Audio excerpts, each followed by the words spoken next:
Hey folks, today we're diving into the latest news from the Middle East, and boy, it's a doozy.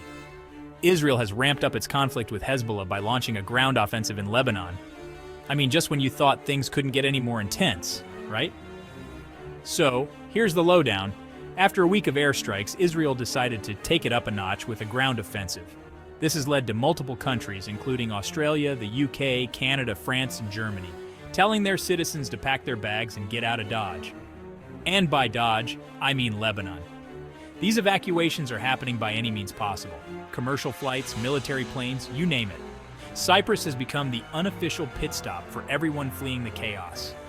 It's like the worst layover you can imagine. The United Nations has reported a staggering number of people fleeing to Syria.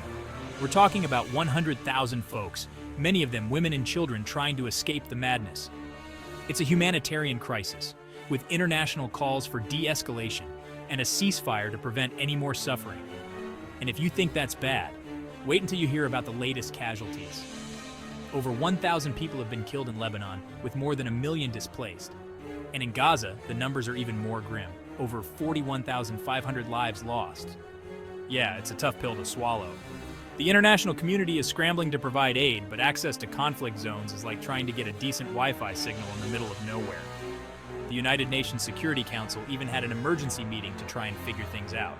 Spoiler alert, they're still working on it. Countries like the UK, Japan, and Australia are ramping up their evacuation plans. The US has issued a stark warning, basically telling its citizens, get out now. It's not exactly the kind of travel advice you want to hear, and things are just heating up.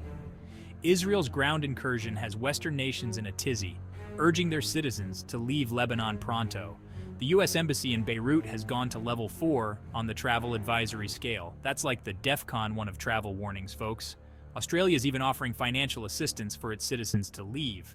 The UK is chartering flights. France is sending in a helicopter carrier, and Canada's grabbing extra seats on commercial flights. It's like a chaotic version of musical chairs, but with way higher stakes. Germany has started evacuating non-essential personnel, and Italy's beefing up security at its embassy. It's a volatile situation with ongoing battles between Israeli troops and Hezbollah fighters. The potential for further escalation is real, and countries are on high alert, ready to adjust their plans at a moment's notice. So there you have it. The situation in Lebanon is tense, and the international community is doing everything it can to keep its citizens safe. Keep your eyes peeled for updates, and as always, stay informed. Catch you next time.